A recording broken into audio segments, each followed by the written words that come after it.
के साथ, विजय स्तंभ। ठीक है, कल हमने पढ़ा चित्तौड़गढ़ दुर्ग के बारे में और आज हम पढ़ेंगे चित्तौड़गढ़ दुर्ग के अंदर एक बहुत ही महत्वपूर्ण इमारत है, राजस्थान की आन बान शान है ये, इसे बोलते हैं विजय स्तंभ। जैसा कि नाम से स्पष्ट है विजय स्तंभ, तो किसी न किसी विजय के उपलक्ष्य में ये बिल्डिंग जो है, ये इमारत जो है बनाई गई है। ये आपको देखो इस तरीके की आकृति चित्तौड़गढ़ में अगर आप घूमने के लिए जाओगे तो दिखेगी कि ऐसी कोई इमारत सी बनी हुई है और इस इमारत का नाम है विजय स्तंभ। याद रखेंगे इस इमारत का निर्माण करवाया था महाराणा कुंभा ने। किसने करवाया था? महाराणा कुंभा ने। महाराणा कुंभा ने क्या किया था, एक बार एक बहुत ही महत्वपूर्ण जीत दर्ज की थी जिसका नाम है मालवा विजय। कौन सी विजय? मालवा विजय। मालवा विजय देखो इसी का दूसरा नाम है सारंगपुर विजय। कौन सी विजय है ये? सारंगपुर विजय। ये राणा कुंभा ने 1437 में जीत दर्ज की थी और उसको यादगार बनाने के लिए क्या किया, 1440 से लेकर के और 1448 तक एक इमारत का निर्माण किया। और ये जो इमारत है इतनी बढ़िया सुंदर है तो इसके लिए एक स्पेशल वास्तुकार या शिल्पी की जरूरत पड़ी थी जिसका नाम था जेता। याद रखेंगे विजय स्तंभ जो इमारत है इसका शिल्पी खूब एग्जाम में पूछा जाता है, कौन था शिल्पी इसका? जेता था। और याद रखेंगे जेता की मदद किसने की, उसकी सहायता किसने दी कि नाथा पामा और कुंजा जो है उन्होंने क्या की, इस जेता की मदद की इस वास्तु मतलब इस इमारत को बनाने के लिए। इसके बाद में जो अगला प्रश्न बनता है वो ये बनता है कि ये जो इमारत है इसकी ऊंचाई कितनी है। याद रखेंगे यहाँ से लेकर के यहाँ तक 122 फीट ऊंची इमारत है ये। कितनी? 122 फीट। और ये जो इमारत है इसका जो आधार है, ये आधार है इसका 30 फीट का। ठीक है, ये भी याद रखेंगे। तो इसका आधार है 30 फीट का और इसकी ऊंचाई है 122 फीट की। याद रखेंगे ये जो इमारत है इसमें 9 मंजिलें हैं। कितनी मंजिलें? टोटल 9 मंजिलें हैं। पहली जो मंजिल है उसमें क्या है? विष्णु जी की प्रतिमा है, यानी कि मूर्ति है, इसलिए इस पहली मंजिल को कहते हैं विष्णु ध्वज। क्या कहते हैं? विष्णु ध्वज कहते हैं।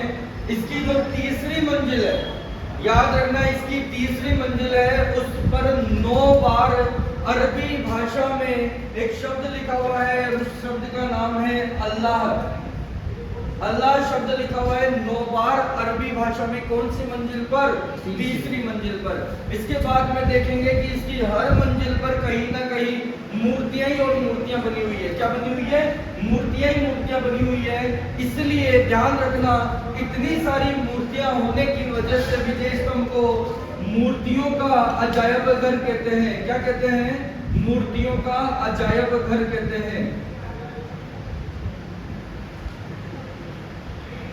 मूर्तियों का अजायब घर किसको कहते हैं? विजय स्तंभ की बिल्डिंग को कहते हैं। इसके बाद में देखते हैं अपन लोग कि इसकी जो 8वीं मंजिल है, इसकी 8वीं मंजिल मान लो ये है, इस पर एक भी मूर्ति नहीं है। क्या नहीं है? एक भी मूर्ति नहीं है। कहां पर नहीं है? 8वीं मंजिल पर। तो कुछ बिल्डिंग की जो इमारत मतलब इसकी जो मंजिलें हैं उसके क्वेश्चन हो गए। इसके बाद में एक महत्वपूर्ण प्रश्न बनता है, याद रखना राजस्थान पुलिस की परीक्षा में आ चुका है कि राजस्थान पुलिस का जो प्रतीक चिन्ह है, राजस्थान पुलिस का जो प्रतीक चिन्ह है वो कौन सा है या फिर कौन सी इमारत है या फिर क्या है? तो वो है आपका विजय स्तंभ। तो सिर्फ राजस्थान पुलिस का ही नहीं है अपितु माध्यमिक शिक्षा बोर्ड का भी। तो आप लोग लिखे इस लाइन को कि विजय स्तंभ राजस्थान पुलिस तथा माध्यमिक शिक्षा बोर्ड का क्या है? प्रतीक चिन्ह है। राजस्थान पुलिस का भी है तो साथ ही साथ किसका है? माध्यमिक शिक्षा बोर्ड का भी है। क्या है ये? प्रतीक चिन्ह है। लिख लिया इस लाइन को, माध्यमिक शिक्षा बोर्ड और राजस्थान पुलिस का क्या है? प्रतीक चिन्ह है। और एक और महत्वपूर्ण बात सुनिए कि ये जो विजय स्तंभ है ना, इसका और भी भयंकर इतिहास में नाम अमर कर दिया भारत सरकार ने। वो कैसे?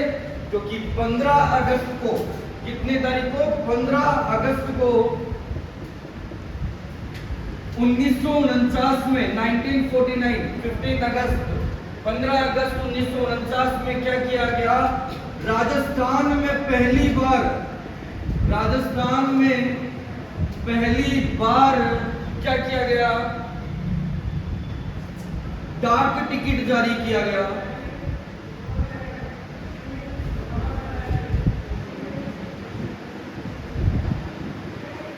किसके ऊपर? विजय स्तंभ पर। विजय स्तंभ के नाम से क्या किया गया, एक डाक टिकट जारी किया भारत सरकार के द्वारा। कब? 15 अगस्त 1949। तो बताओ विजय स्तंभ समझ में आया क्या? विजय स्तंभ के बारे में सारी जानकारी आपके सामने है। याद रखना, पुलिस का एग्जाम हो या फिर सीईटी का एग्जाम हो, एक आध प्रश्न बन जाता है। बहुत इंपोर्टेंट आपके ये जो है इमारत है। ओके, समझ में आ गई बात?